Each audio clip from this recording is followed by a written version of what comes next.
Alors, je suis très content d'accueillir ce soir pour la Société Louise Michel une philosophe qui a déjà beaucoup de travaux publiés. Son dernier livre s'appelle Outdoor Art, la sculpture et ses lieux, dont j'ai eu le plaisir d'être l'éditeur, qui est un livre tout à fait passionnant qui nous explique comment on peut regarder la sculpture extérieure.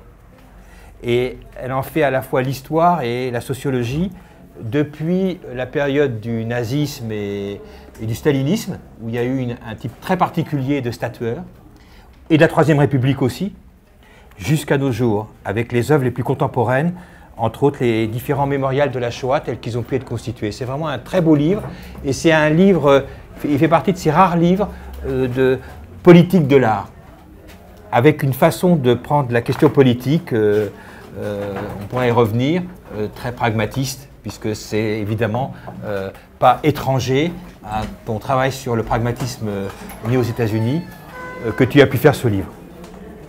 Alors, la question du pragmatisme et la question de John Dewey, dont on va parler ce soir, moi je l'ai rencontré en fait par l'intermédiaire, comme beaucoup, par l'intermédiaire de Gilles Deleuze, qui avait, dans son abécédaire, qui était passé sur Arte, et qu'on trouve encore en DVD, ceux qui ne l'ont pas, je vous conseille vivement de le regarder, c'est un travail tout à fait passionnant. Gilles Deleuze disait que c'était le cadeau fait que le pragmatisme était le cadeau fait par l'Amérique à la philosophie. Et je trouve que c'était vraiment une très belle formule. Et l'œuvre de Deleuze est évidemment très profondément imprégnée du pragmatisme américain. J'avais aussi entendu parler, comme militant politique de la Ligue communiste et de la Ligue communiste révolutionnaire, de Dewey, qui est un des fondateurs du pragmatisme, avec William James, parce que il y avait une fameuse commission Dewey qui s'était réunie dans la dernière période de la vie de Trotsky à Mexico. Trotsky avait demandé qu'une commission se réunisse pour qu'on puisse discuter disons, une commission d'enquête sur les crimes dont Trotsky était accusé par Staline à la suite des procès de Moscou, entre autres les procès de 1936, puis les procès de 1938. Et cette fameuse commission Dewey avait accepté de la présider, alors que tous les intellectuels, entre autres français, avaient successivement décliné le fait de participer à cette commission et de s'y engager. Quand la commission s'est réunie, donc il y a eu cette rencontre, Dewey-Trotsky, qui était, mais le nom de Dewey pour nous restait totalement lié à cette commission sans qu'on aille plus loin. Puis un jour, j'ai appris qu'il y avait eu qu'il y avait un texte de Trotsky qu'on connaissait tous, qui s'appelle « Leur morale et la nôtre ». Et j'ai appris un jour qu'il y avait une réponse de Dewey à ce texte. Et donc j'ai lu cette réponse et j'ai été à l'époque frappé par l'intelligence de ce texte extrêmement court, dans lequel Dewey accusait finalement, disait son accord avec Trotsky sur une série de points, mais finalement concluait en disant que finalement Trotsky était trop idéaliste pour lui et que les marxistes avaient un problème, n'avaient pas suffisamment rompu avec l'idéalisme hegelien et qu'il y avait un héritage hegelien dans le marxisme qui faisait que le marxisme était peut-être pas aussi matérialiste qu'il prétendait l'être. Et cette question était intéressante parce que chez Dewey, on y reviendra sans doute dans ce que tu nous expliqueras, je pense que c'est un vrai matérialisme, le pragmatisme tel que Dewey le pense, mais c'est un pragmatisme où la matière a un vrai sens. Alors que la matière chez les marxistes, quand les marxistes disent qu'ils sont matérialistes, ils parlent beaucoup du matérialisme, mais ils disent peu ce qu'est la matière dont ils parlent. Chez Dewey, la matière, elle est évidente, c'est l'expérience. Tu y reviendras, c'est l'expérience, l'expérimentation, l'expérience qui représente, disons, la matière qui fabrique, la matière qui est celle qui renouvelle les choses. Et donc je trouvais que c'était intéressant de revenir sur cette question avec Joëlle, qui est quand même sans doute une des meilleures spécialistes de Dewey en France, puisqu'elle a traduit toute une partie des œuvres de Dewey qui sont parues chez Gallimard. Il y a d'autres travaux d'ailleurs, il y a un volume sur les textes politiques de Dewey qui doivent paraître chez Gallimard, on ne sait pas très bien à quelle date, parce que c'est compliqué avec Gallimard de savoir les dates. En tous les cas, c'est annoncé pour le futur. Et il y a 2-3 volumes déjà de textes de Dewey parus chez Gallimard, auxquels je vous renvoie, qui ont été publiés. Et puis, Joëlle a publié 2 volumes sur Dewey, qui sont parus, malheureusement, comme je le dis toujours, à l'armatan, et bon, nul n'est parfait, qui sont son travail de thèse, et dans lequel il y a un volume qui s'appelle « Le public et ses problèmes », qui présente vraiment, de manière très intéressante et très précise, la pensée politique de Douai à travers la notion de public, entre autres. Alors je reviens parce que quand on a invité Éric Fassin, il y a 2 séances, en mois de juin de cette année, Éric Fassin avait beaucoup insisté sur dans un débat avec Luc Boltanski. Éric Fassin avait construit dans son raisonnement en opposant la notion de public à la notion de citoyen. Et c'était évidemment très inspiré du travail de Douai, même si Éric ne s'en est pas inclamé ouvertement. Mais en tous les cas, c'était manifestement, il y avait une inspiration. Donc voilà, je te laisse la parole et je te remercie d'avoir accepté de venir nous parler de ton travail sur John Douai. Excusez-moi, c'est Joël comment? Joël Zask. Zask. Voilà, Z-A-S-K. Je vous ferai circuler son livre si vous voulez, pour ceux qui sont intéressés. Au moins le nom il sera visible. Oui, ben, moi aussi, je vous remercie de cette invitation. Je te remercie et ça me fait bien plaisir de parler dans ce cadre. Il est vrai que ces questions de John Dewey n'est plus exactement mon sujet de travail essentiel ou pivotal, mais bon, il se trouve que j'ai rencontré cet auteur il y a une bonne vingtaine d'années et que voilà, je continue à avoir un immense intérêt pour John Dewey et pour tout ce qu'il nous aide à penser. C'était la proposition qui a été faite par Philippe. Et justement, à la question de savoir à quoi John Dewey pourrait nous servir aujourd'hui, question voilà, un peu à la fois active et vitale, je propose de répondre qu'il pourrait nous aider à répandre finalement l'expérience et la méthode expérimentale dans toutes sortes de domaines qui lui sont restés étanches, en particulier dans les domaines de la politique, de la morale sociale et des sciences sociales. Et ce programme, Dewey a essayé de le promouvoir durant toute son extrêmement longue carrière. Il a vécu presque un siècle et je pense qu'il a écrit 80 ans sur la quasi-centaine qu'il a vécu. Et il a essayé de promouvoir ce programme durant toute sa très très longue vie et à son propre aveu, il a échoué à le faire. C'est-à-dire que l'expérience est vraiment le sujet auquel il va consacrer le plus grand nombre d'articles et de livres. Un certain nombre de ces grands textes mentionnent le mot expérience. C'est le cas de Expérience et Nature, qui est son livre de métaphysique, qui date de 1925.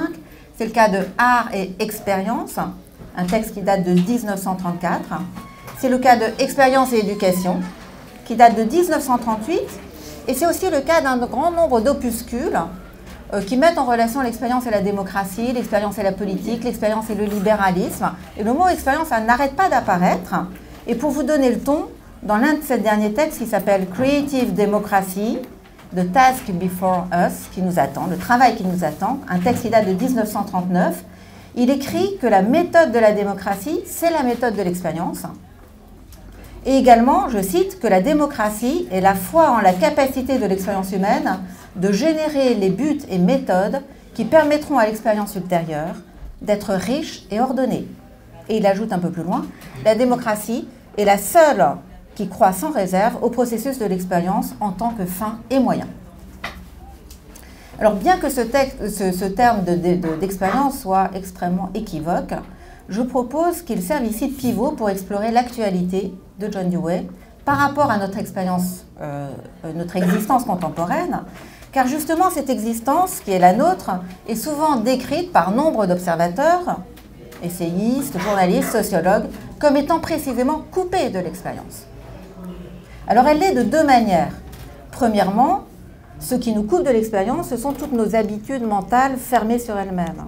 Il en va ainsi de ce qu'on appelle l'idéologie, le prêt-à-penser, mais aussi les habitudes indécrottables, les croyances religieuses jugées indiscutables, les principes non négociables, c'est-à-dire tous les comportements mentaux qui sont fermés aux interactions avec tout ce qui leur est extérieur, qui sont donc sans dehors, rétifs à l'altérité.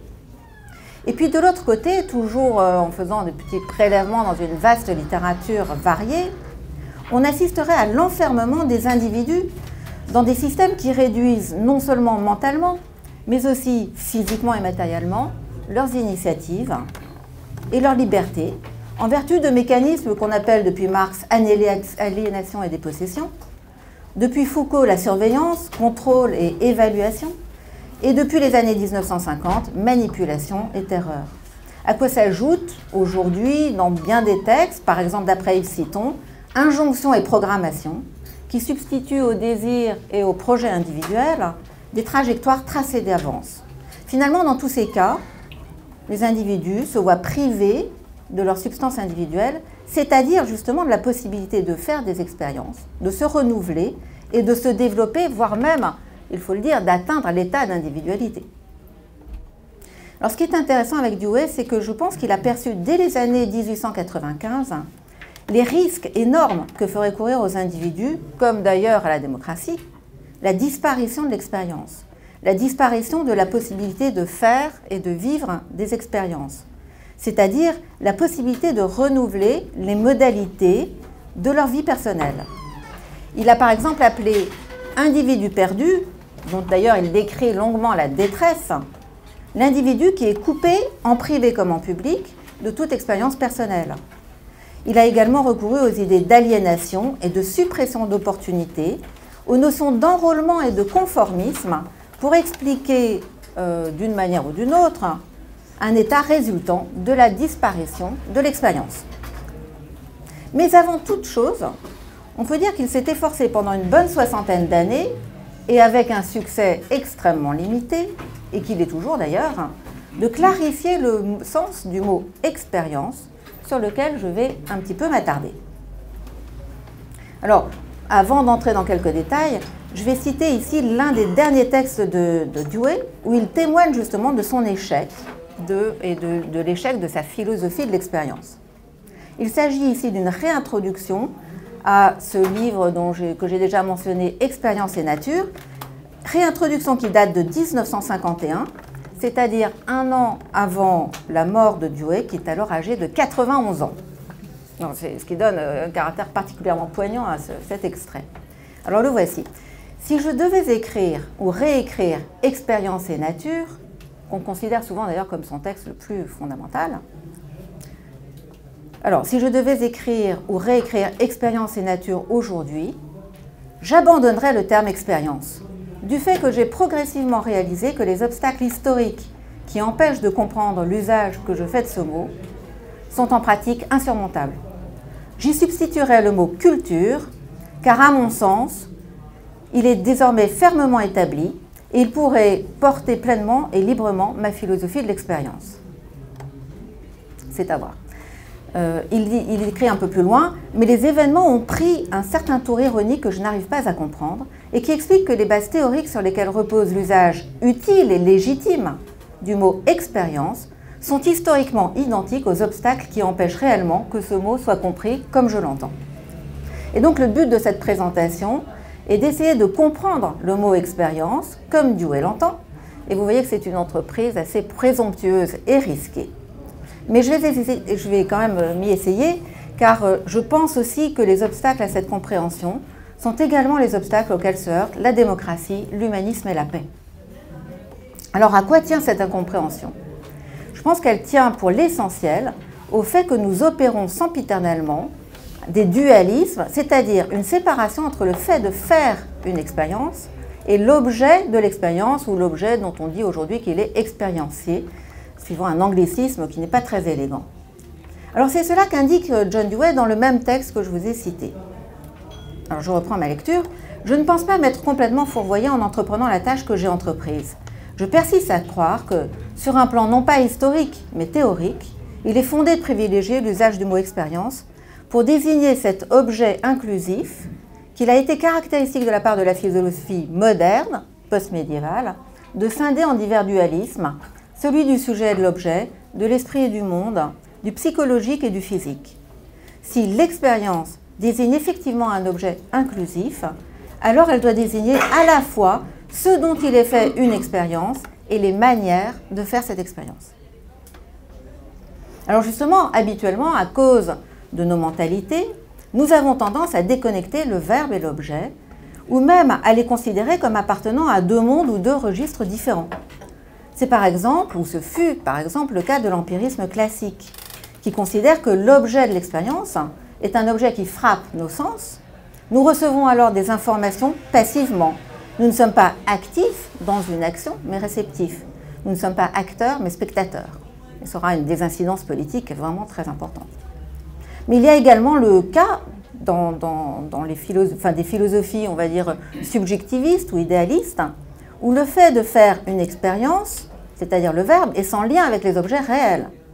L'expérience reste enfermée dans la subjectivité, elle se voit privée de toute matérialité. Elle devient un état mental, privé, impartageable. Le réel, du coup, c'est l'idée, la théorie, à laquelle on accède par méditation ou par raisonnement. Quant au sens, ils ne nous disent rien du réel, mais au contraire, ils nous en éloignent inévitablement. Bref, les objets de nos sens deviennent des hallucinations.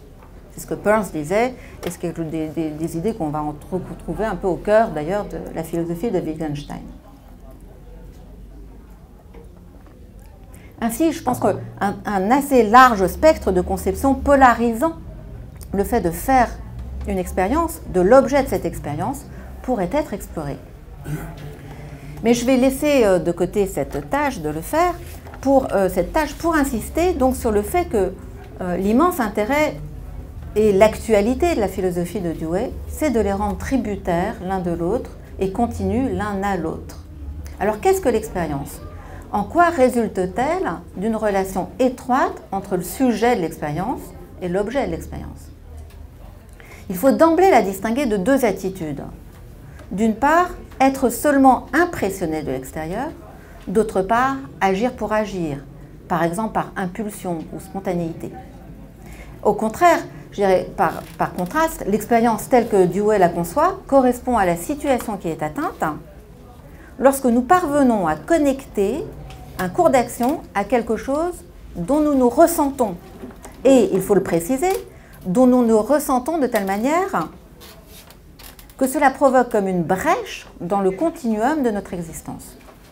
Il y a quelque chose qui nous éprouve, soit parce que ce quelque chose est vécu comme un préjudice, soit parce qu'il est comme un manque ou une spoliation, soit parce qu'il est vécu comme appelant un complément. Quant à cette brèche, on peut l'appeler doute, c'est le terme qu'utilise Peirce, l'un des trois fondateurs du pragmatisme. On peut l'appeler trouble ou situation problématique. On peut l'appeler détresse, désorientation, démoralisation, souffrance, tristesse et tout ce qu'on voudra. Mais avant de poursuivre, je précise aussi que le contenu finalement de ce qui nous affecte peut provenir aussi bien des circonstances extérieures qui nous impactent que des circonstances ou des conséquences de nos propres activités, voire des conséquences des activités du groupe auquel nous sommes liés, ou des groupes auxquels nous sommes liés. Mais dans tous les cas où l'expérience est mobilisée, appelée, nécessaire, le ressenti qui appelle l'action est de nature à provoquer ce qu'on pourrait, en plagiant Spinoza, à provoquer une diminution de notre puissance d'agir et d'exister. Alors qu'en est-il de l'action, second ingrédient de l'expérience ? Eh bien, nous pouvons en parler dans le terme d'une réaction. Il s'agit d'agir de manière appropriée pour surmonter le trouble ou le doute. Il s'agit donc d'indexer la forme et le contenu de l'action sur les éléments troublants afin de les neutraliser. L'action est donc thérapeutique en quelque sorte. Quand tout va bien, quand les habitudes suffisent au quotidien, il n'y a ni trouble ni action, mais un continuum paisible. En revanche, l'action devient nécessaire dès lors que ce continuum est interrompu ou menacé, quel que soit le domaine que l'on considérera. Comprendre un phénomène scientifique, se faire reconnaître par les autres, exercer une influence politique, gagner de l'argent ou réussir son omelette.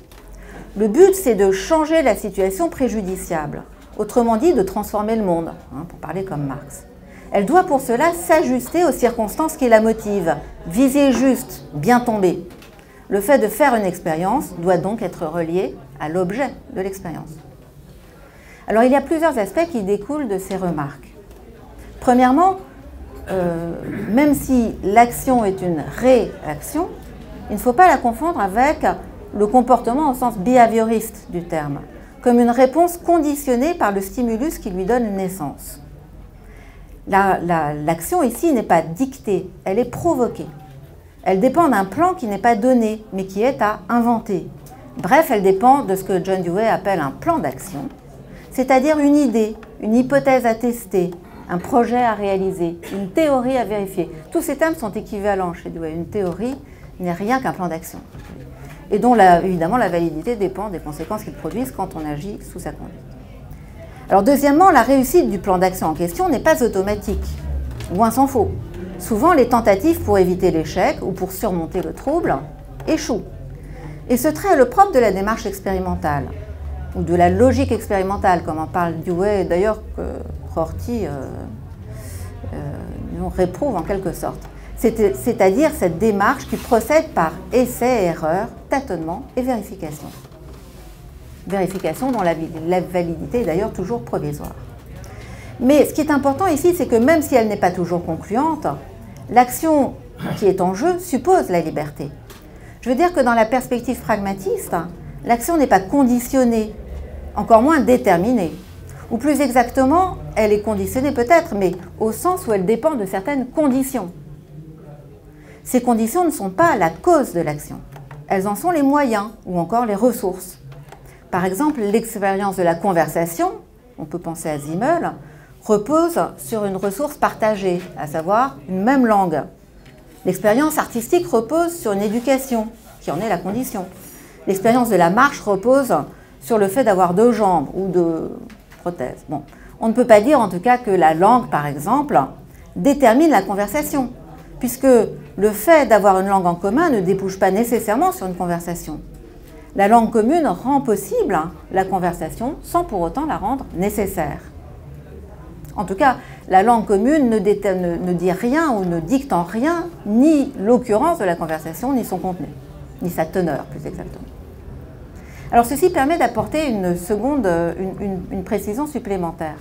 Si la ressource ou la condition n'est pas la cause de l'expérience, elle n'est pas non plus la cause de l'usage auquel elle donne lieu.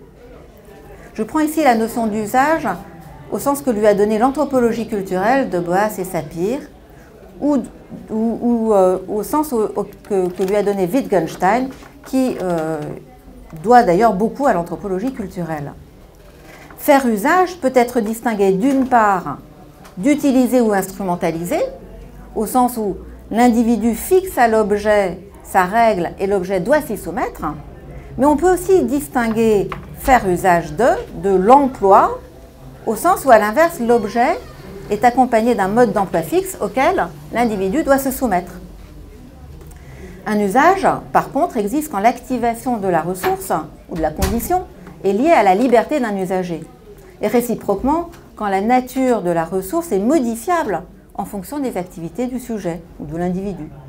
C'est évidemment le cas de la langue. Il n'y a pas 2 personnes qui la parlent de la même manière. Chaque locuteur y imprime sa subjectivité et, pourrait-on dire, personnalise son usage. Mais en même temps qu'il transforme dans une certaine mesure la langue, il se transforme lui-même. En même temps qu'il personnalise son usage, il acquiert une personnalité. Et plus son usage est approfondi, plus sa personnalité est riche. Et il en va de même dans tous les domaines que nous pourrions considérer, notamment dans celui des arts et des sciences.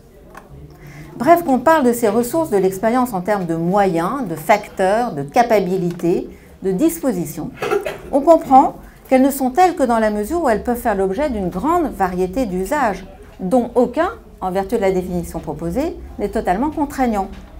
Relativement aux usages, un objet est comme une invitation, tandis que l'individu usagé est par définition un expérimentateur, c'est-à-dire quelqu'un qui est engagé dans des essais, des tentatives, des tâtonnements, des avancées et des échecs, des surprises et parfois des déceptions. C'est pourquoi je peux conclure sur ce point en disant que finalement l'expérience est une interaction entre des ressources et un individu qui fait usage de ces ressources pour trouver une solution à son problème ou pour intensifier son vécu, auquel cas son expérience existe en tant qu'expérience, ce qui est la définition que John Dewey va donner de l'art. L'art, c'est l'expérience en tant qu'expérience. Alors du point de vue de la logique expérimentale, qui est celle que Dewey a défendue toute sa vie, l'action n'est donc ni spontanée, au sens où elle dériverait du libre arbitre ou du génie, c'est-à-dire d'une volonté inconditionnée, ou d'un génie incréé, fonctionnant en quelque sorte en vase clos, mais elle n'est pas non plus déterminée au sens où elle serait l'effet nécessaire d'une cause antécédente quelconque. Maintenant, il est clair que la transformation du monde en jeu dans l'expérience ne va pas de soi. Il est facile d'imaginer toutes sortes de situations où l'action ne se connecte pas à ce qui nous trouble, soit parce que nous n'avons pas correctement identifié la nature du trouble dont nous souffrons, soit parce qu'il n'y a pas de solution, le trouble est trop grave, soit parce que nous sommes impactés par des causes trop diffuses pour que nous puissions les percevoir, etc., etc. Aussi, il peut arriver que nos solutions que nous arrivons à identifier se heurtent à des résistances extrêmement vives. Enfin, de toute façon, on peut continuer cette liste indéfiniment. Elle est sans limite puisque les obstacles à l'expérience varient en fonction du lieu et de l'époque. Mais ce que j'ai voulu mettre en évidence, c'est qu'il y a dans l'expérience une dimension de découverte. L'expérience n'est pas donnée, elle est créée. Certes, elle n'est pas créée à partir de rien, mais à partir d'une perception intense de la situation à laquelle se mêlent et parfois se confrontent l'un à l'autre le connu et l'inconnu, l'ancien et le nouveau, etc. Voilà, donc à ce stade, je pense qu'il est important de préciser que l'expérience dépend plus particulièrement d'un certain nombre de processus qu'on peut résumer en disant l'identification correcte des données de la situation problématique.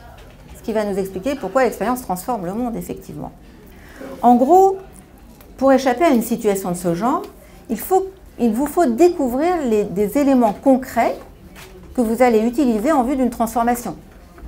Par exemple, si vous tombez dans un grand fossé, vous allez imaginer un plan d'action pour vous en sortir. Vous pouvez par exemple imaginer vous hisser le long de la paroi en y pratiquant des sortes de marches ou faire des signaux de fumée pour que quelqu'un vous localise. Il s'agit là d'une théorie, d'un plan d'action. C'est une idée sous la conduite de laquelle vous allez observer votre environnement pour y découvrir des éléments de sauvetage. Par exemple, des pierres pour creuser la paroi ou du bois mort pour faire du feu. Évidemment, le bien fondé de votre plan ou de votre théorie dépend des éléments que vous allez trouver, des solutions que vous allez apporter lorsque vous agissez, encore une fois, sous la conduite de votre plan. Ce qui revient à dire que l'idée vraie, ce sera l'idée vérifiée, et non l'idée qui correspond à une réalité intangible. Mais en tout état de cause, le plan peut être modifié, raffiné, précisé, voire parfois abandonné, il en va de même de nos théories ou de nos croyances, en fonction des éléments qu'il vous conduit à observer ou que vous découvrez en cours de route. Vos observations conduisent à de nouvelles idées qui elles-mêmes conduisent à de nouvelles observations. Et surtout, le plan peut être dit valable ou non en fonction de la nature des conséquences consécutives à sa mise en application, à son exécution. Si le plan vous permet effectivement de vous en sortir, vous pourrez dire qu'il est pertinent ou vrai ou juste. En revanche, si le plan ne vous conduit pas à vous en sortir, voire même s'il intensifie le problème, par exemple vous retombez au fond de votre fossé en vous brisant la cheville, eh bien vous ne pourrez pas affirmer qu'il s'agissait d'un bon plan ou qu'il était nécessaire, mais que les moyens, par exemple, n'étaient pas réunis ou que vous n'avez pas eu de chance. Alors évidemment, le champ d'application de ces remarques un peu triviales au niveau des politiques publiques ou des réformes sociales est tout bonnement immense. C'est ainsi qu'on peut comprendre que la manière de faire l'expérience et l'objet de l'expérience, en l'occurrence le sauvetage, sont intimement liés et que la condition d'une expérience réussie est qu'il le soit effectivement. Lorsqu'il y a disjonction entre les moyens et les fins, l'échec et le gâchis sont inévitables, et c'est d'ailleurs ce que John Dewey a reproché spécifiquement à Marx et à Trotsky. Alors le corollaire de ces dernières remarques, c'est que si l'expérience est une création, cela n'implique en rien qu'elle soit arbitraire ou capricieuse. Au contraire, loin de dépendre de la simple fantaisie de son auteur, elle est véritablement une expérience lorsqu'elle permet de rétablir le continuum entre le moi et le monde existant qui est le sien. Autrement dit, lorsqu'elle permet de transformer la situation de telle manière que le continuum des activités qui constituent l'existence même d'un individu reprennent leur cours. Alors ces quelques éléments permettent, je crois, de comprendre que l'expérience résulte de l'établissement, du rétablissement d'une connexion entre pâtir et agir.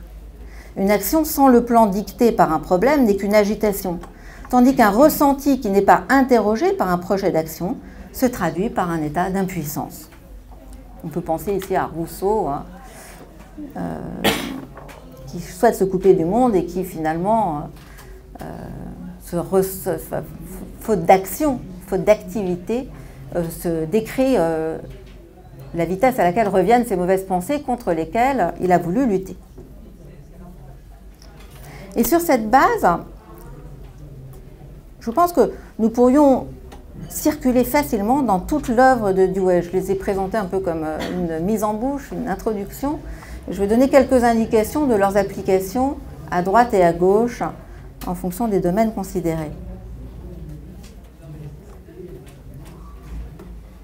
Alors nous verrions par exemple que dans tous les domaines, l'expérience n'est accomplie que si elle est, en plagiant Lincoln, de soi, c'est-à-dire de l'initiative du sujet, par soi, c'est-à-dire organisée et conduite par le sujet lui-même, et pour soi, au sens où l'expérience doit être conduite de manière à ce que le sujet perçoive ses conséquences et soit affecté par elles.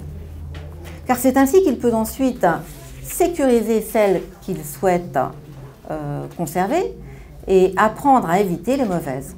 Bref, il peut convertir l'objet de son expérience en un matériau pour des expériences ultérieures, ce qui est une évidence par exemple dans les domaines de la recherche scientifique ou de la création artistique et dans bien d'autres domaines de la vie. Alors si on appliquait cette théorie de l'expérience au domaine de la politique, on verrait par exemple qu'elle épouse étroitement, tout en l'accompagnant, ce qu'on appelle aujourd'hui démocratie participative. Car dans une telle démocratie, le public, ou la communauté des citoyens, pour reprendre l'expression de Dominique Schnapper, est à la fois objet et sujet de l'expérience publique. Le public est sujet, enfin je parle du public ici, l'ensemble des citoyens. Donc le public est sujet au sens où il prend l'initiative d'un processus de politisation. Par exemple, une réglementation dans le domaine de l'enfouissement de déchets radioactifs ou dans celui du handicap. Mais il est objet au sens où son plan d'action est destiné à améliorer ses conditions de vie dégradées. Le public passif, c'est-à-dire le public qui se ressent négativement de l'interdépendance, est l'objet du public actif, celui qui prend des initiatives et s'organise pour peser sur les décisions du gouvernement. Donc l'idée que nous avons généralement que le public est l'ensemble des destinataires d'une action publique dont le gouvernement seul a l'initiative, sape les conditions d'une vie publique véritablement démocratique à la racine. Elle en supprime l'expérience. Non seulement parce que ceux qui pâtissent de l'interdépendance, à savoir le public, restent passifs, n'a pas l'occasion de transformer existentiellement dans le concret sa situation, c'est-à-dire de renouer individuellement les fils de son existence, mais aussi parce que ceux qui prennent les décisions ne sont pas nécessairement affectés par les conséquences que produisent leur mise en œuvre. On peut penser par exemple à la question de l'immunité, qui est une véritable perversion du principe de l'expérience. Plus généralement, je pense qu'on verrait aussi que, à la lumière des réquisites de l'expérience, démocratie et expertise s'excluent mutuellement, que la liberté n'est pas quelque chose qui est à portée de l'extérieur, que le public et le privé ne sont pas en soi, mais dépendent des circonstances, que la citoyenneté n'est pas principalement destinée à surveiller le pouvoir et à le critiquer ou à s'aligner, au contraire, mais que sa fonction principale est de définir les troubles qui lui donnent naissance et d'imaginer des remédiations. On verrait aussi que la loi et le droit sont des hypothèses à vérifier, non des dogmes, et que la méthode de gouvernance démocratique, c'est, comme le disait John Dewey, la méthode de l'expérience. Or justement, faire rentrer cette logique expérimentale dans le travail du gouvernant, qu'il soit citoyen ou représentant d'ailleurs, a été très précisément le cheval de bataille de Dewey, d'abord contre le libéralisme comme laisser-faire, mais aussi contre le nationalisme et contre les totalitarismes, bref, contre tous les régimes qu'il appelait absolutistes, c'est-à-dire les régimes qui reposaient sur la conviction que leurs principes sont logés dans la nature des choses et que leurs idées sont valables alors même que les moyens pour les atteindre sont coûteux, voire introuvables. Autrement dit, les régimes qui considère que la fin justifie n'importe quel moyen. Or, aujourd'hui, en politique, cette double situation, où les citoyens s'occuperaient en priorité de constituer les problèmes publics, et où les lois et les programmes seraient conçus comme de simples hypothèses à tester, et non comme des dogmes soustraits à la discussion, est loin de prévaloir, et partant, la démocratie est en panne. Alors, l'immense utilité de cette pensée de l'expérience de Dewey s'applique également, je prends un autre exemple, au domaine de l'éducation et de l'école, où l'expérience est toujours persona non grata, en quelque sorte, alors je parle surtout en France, alors que l'école est précisément le lieu où l'on s'attendrait à ce qu'elle soit pleinement à l'œuvre. Alors ici, il faut parler des rapports entre Dewey et l'éducation, qui sont très intimes. Il fut un grand pédagogue, qui d'ailleurs exerça une influence assez importante sur Célestin Freinet. Il créa avec Jane Addams une école expérimentale qui ne dura pas très longtemps, mais qui fut importante, de 1896 à 1903, la Dewey School. Il en existe un certain nombre que les filles d'Obama fréquentent. Et l'ambition de cette école, c'était qu'elle reposât sur l'expérience. Cette éducation par l'expérience fut aussi la marque de fabrique d'un lieu prestigieux, le Black Mountain College, qui dura de 1933 à 1957.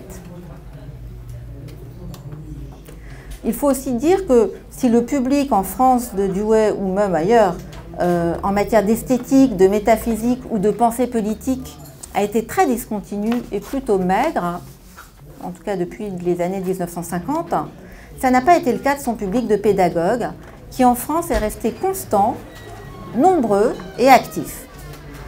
Ça explique que les livres de Dewey sur l'éducation ont été massivement traduits, tandis que les autres ne l'ont pas été jusqu'à récemment. Alors qu'est-ce que c'est que cette éducation par l'expérience? Alors très rapidement, on peut citer les enseignants justement du Black Mountain College, qui enseignaient l'art, mais qui enseignaient aussi toutes les autres disciplines, mais qui avaient l'ambition d'enseigner toutes choses comme on enseigne l'art, c'est-à-dire d'enseigner de telle manière que la liberté de l'élève soit sollicitée et encouragée. Il s'agissait de former un artiste. Et donc, former un artiste, c'est former une liberté. La même remarque s'applique aux citoyens. Former un citoyen, c'est également former une liberté. Il ne s'agit pas de forcer à être libre, comme disait Rousseau, mais d'apprendre à être libre. C'est donc proposer des matériaux tels que l'élève puisse les relier à ce qu'il sait déjà faire et à ses propres projets, tout en le tirant en avant. Alors, Dewey opposait l'éducation par l'expérience à deux formes d'enseignement qu'il réprouverait tout à fait. Il récusait premièrement ce qu'il appelait chicken soup pedagogy, la pédagogie chicken soup, la pédagogie molle, c'est-à-dire la croyance que, livré à lui-même, lorsqu'il est débarrassé de tous les obstacles que la société met sur son chemin, l'élève est spontanément capable de développer ses facultés. Cette pédagogie correspondait d'ailleurs à ce qu'il appelle le laisser-faire, le libéralisme comme laisser-faire.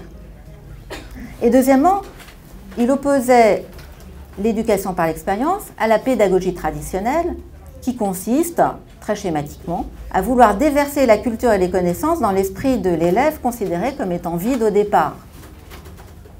Alors, on voit que dans cette opposition se rejoue celle qu'on a située entre le fait de faire des expériences et l'objet de l'expérience. Les premiers font faire des expériences sans apporter des objets canalisateurs, ce qui produit des jeunes déstructurés ou désorientés, tandis que les seconds apportent des objets en privant les élèves de la possibilité de les intégrer dans un cours d'expérience personnelle. Au libéralisme comme laisser-faire succède alors l'autoritarisme, le traditionnalisme, le conservatisme, la reproduction. Les élèves ne sont pas formés à exercer leur liberté au sein d'une société qui serait alors pensée comme bénéficiant des initiatives de chacun. Ils ne sont pas éduqués, ils sont instruits, formatés, voire conditionnés ou dressés. La pédagogie expérimentale témoigne donc de la distance qui sépare l'éducation, d'une part de l'abandon et d'autre part de l'instruction. Et finalement, je voudrais ajouter quelques mots sur la question morale et éthique de l'individualité elle-même. Et ce, afin de réitérer le fait que l'expérience n'est pas une possibilité parmi d'autres d'égale valeur. C'est la seule possibilité existante. C'est la seule qui assure le développement de l'individualité ou le développement d'une société dont Aristote disait qu'elle serait véritablement humaine ou dont on pourrait dire qu'elle est simplement normale. Ce qu'on a vu, c'est que l'action dépend d'un programme dont l'individu concerné est le scénariste et le réalisateur. Il doit l'imaginer, le prévoir, finalement le mettre en œuvre. Il doit le mettre à l'épreuve et observer pour les évaluer les conséquences concrètes de son application.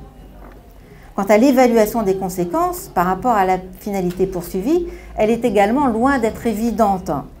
Le jugement qu'on appelle abduction, qui conclut de l'adéquation entre la conséquence produite et la finalité visée, est parsemé de périls. C'est un exercice très compliqué, comme en témoigne d'ailleurs amplement l'histoire des sciences ainsi que la vie ordinaire ou quotidienne.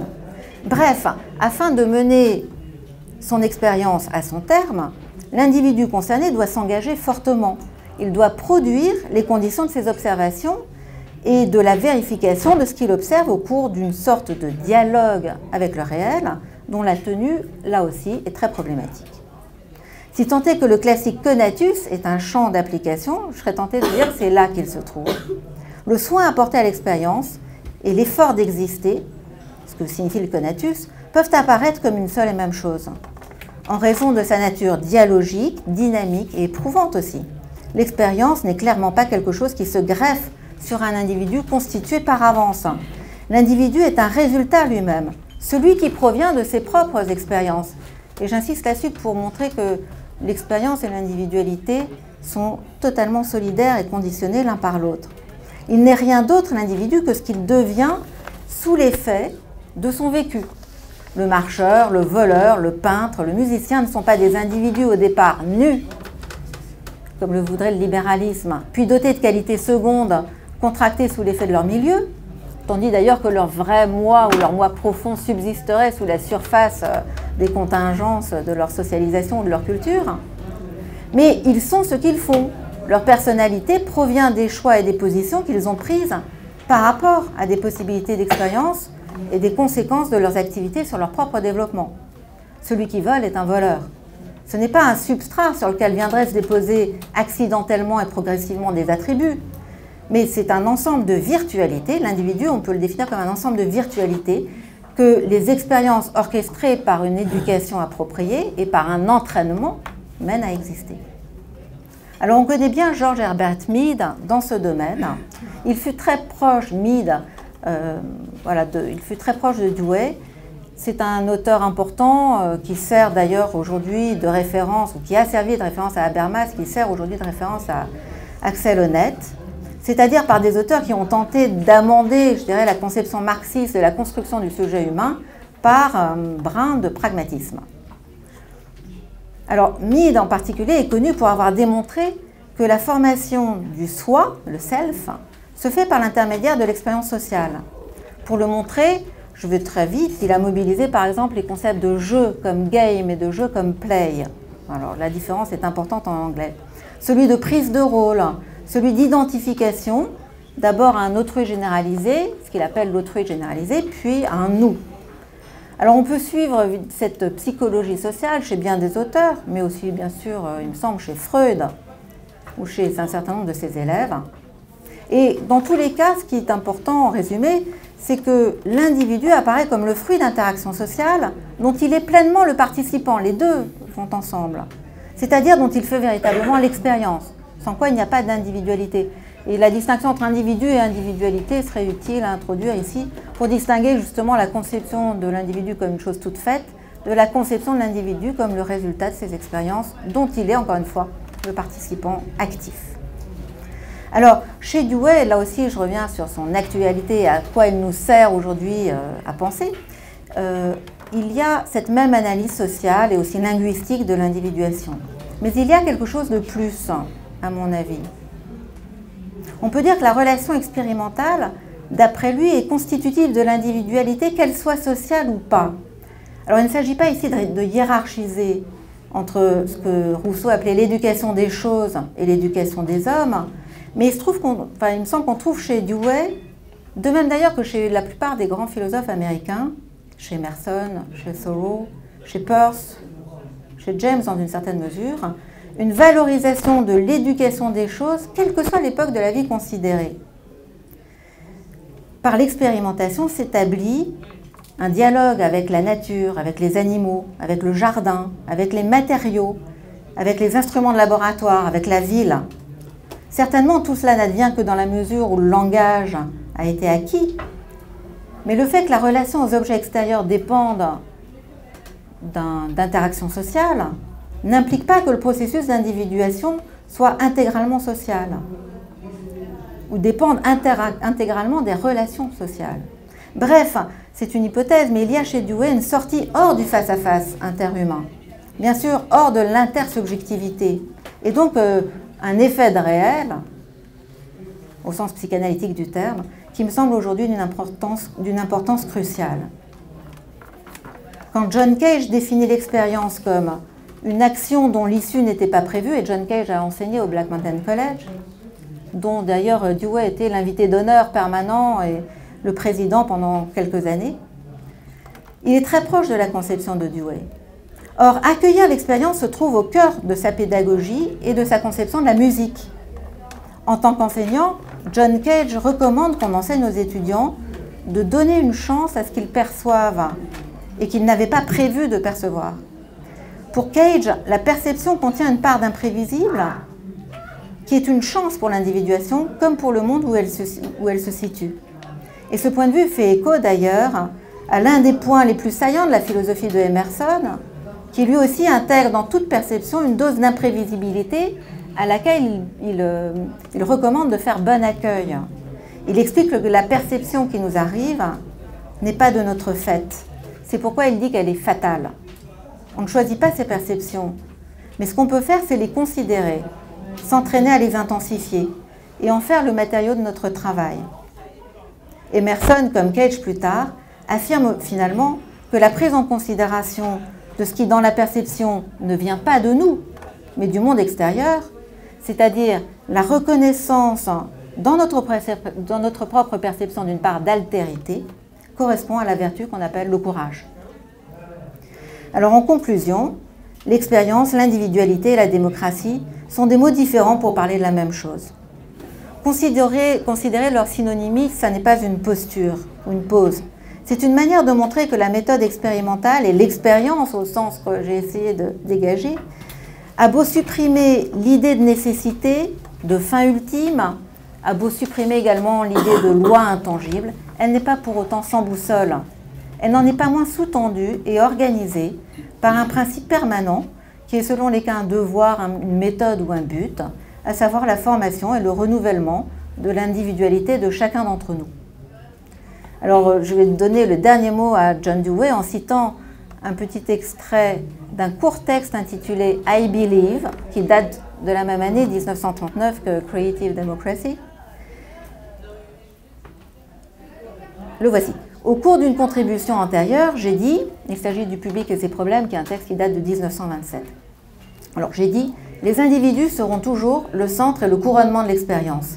Mais ce que l'individu est réellement au cours de l'expérience de sa vie dépend de la nature et du mouvement de la vie sociale. Je n'ai pas changé ma foi dans l'expérience, ni ma croyance que l'individu est réellement son centre et son couronnement. Mais il y a eu un changement d'accent. Je souhaiterais maintenant insister plus que dans le passé sur le fait que les individus sont en dernière analyse les facteurs décisifs de la nature et du mouvement de la vie associée.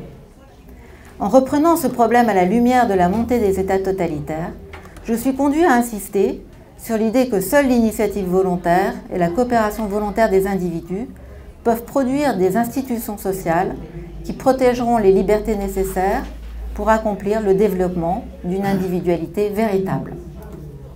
Alors, merci.